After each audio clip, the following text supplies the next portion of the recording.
Weathering with You premiered on 6th of September 2019 in Singapore, and after getting a preview for the movie, here are my thoughts.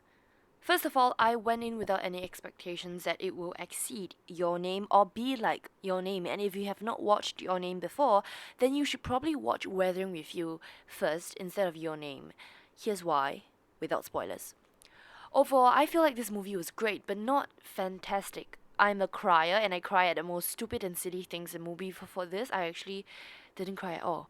And the girl beside me in the cinema begs otherwise, but I personally feel like I couldn't relate to the characters, and that the main leads themselves, character wise, were built quite shallow, and they didn't bring that much of emotional impact that I thought it would. The animation, of course, is especially outstanding. I'll consider rewatching it purely just because I was sitting on the front row and I could make out the fuzziness of the edges of the screen from the projector, so it made me think twice about the animation. So I'm sure it's very outstanding, but don't watch it from the first few rows. That's all I got to say. The movie itself starts off very slowly and it tries to bring in tensions and fear, including some things and scenes that you know will be the downfall of the characters or play a big part in the entire climax. It also has the soundtracks by Red Wims like Your Name. However, the soundtracks this time really did not play as much of an impact than the songs like Your Name. You will understand after you've watched the movie and come back to watch this video. It does make you feel a bit of sorrow, but it doesn't come out at the right times. In fact, during some scenes, I felt uncomfortable when they inserted a soundtrack out of nowhere. Maybe it's because I binged listened to the music before the movie, so maybe don't do that, alright?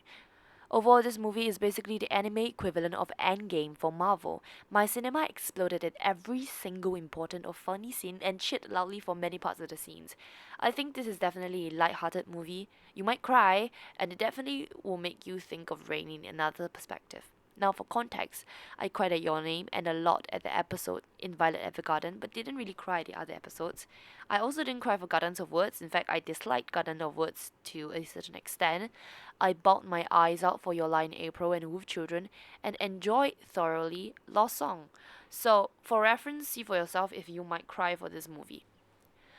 Now, so in total, I do recommend watching this movie. It might not be a movie that you might exceptionally enjoy watching, but it's definitely a movie that you will like, and you will appreciate watching. Now, if you have not actually watched the movie so far, I'll be moving on to the spoilers, review, and discussion, so click away if you do not want to get spoiled. Now, in discussing the movie, I want to point out about the plot holes in this movie. It's much more plot holes than Your Name, and it's very noticeable. They never really delve deep into why Hodaka left his town in one remote island in Japan. I thought it was family abuse at first to play as a contrast against Hina's love for her mother and Kisuke taking care of him. And after reading more about it, apparently it was just him feeling trapped after seeing the light moving, prompting him to move away and run away to Tokyo. And the gun, that apparently played an important role in the movie, could have been removed and the movie would have remained the same as well.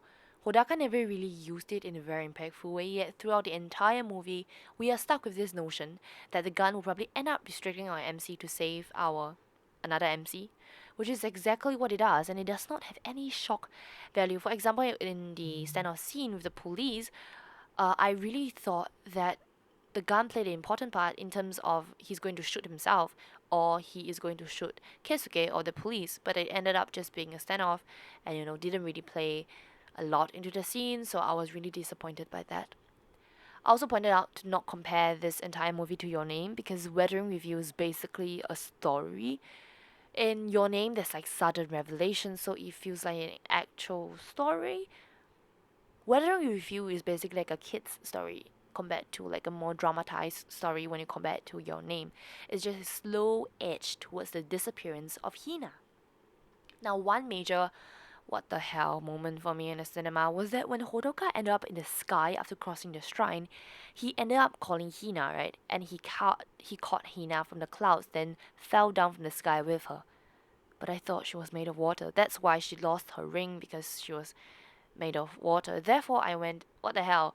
When their hands caught onto one another and they fell down together, and turns out she wasn't the Sunshine Girl anymore. Did not understand that then, and will not understand it in the future.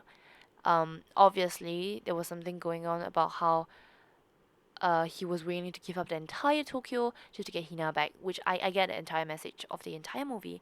They're trying to make it seem like, I would rather have you than have the entire blue sky. But, they just end up sacrificing the whole of Tokyo for that. I mean, it did make sense because there are some confusion about the ending, by the way. It turns out Tokyo, 800 years ago, was actually submerged in the way that it was submerged in 2021 in the movie. So the fact that it wasn't submerged was because of human activity. So basically, Hina was the one trying to pray to the rain god or something to not revert Tokyo back to its original state. So when Hina gave up being a human sacrifice, uh, they just revert Tokyo back to its original state 800 years ago. I just didn't get how Hina could just escape being a human sacrifice. Okay. In many ways, this film is great for some and disappointing for many. It's a light-hearted and fun film to watch, but the climax itself didn't feel like a climax for some reason.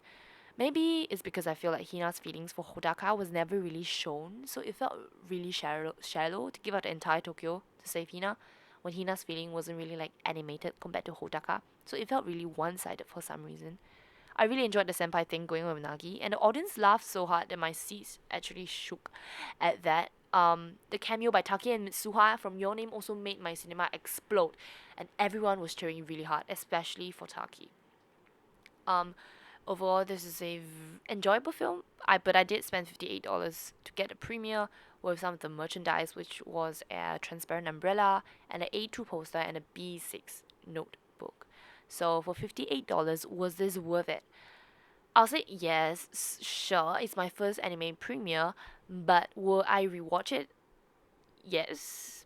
But was it for the story or the emotional value? No. I'll probably rewatch it just for the animation. So, if you're interested in watching, that's that. And if you already watched Weathering with You, write down in the comment, how you feel about the movie, and let's see, is it really a more disappointing film than you thought it would be? Thank you for watching, and see you guys next time.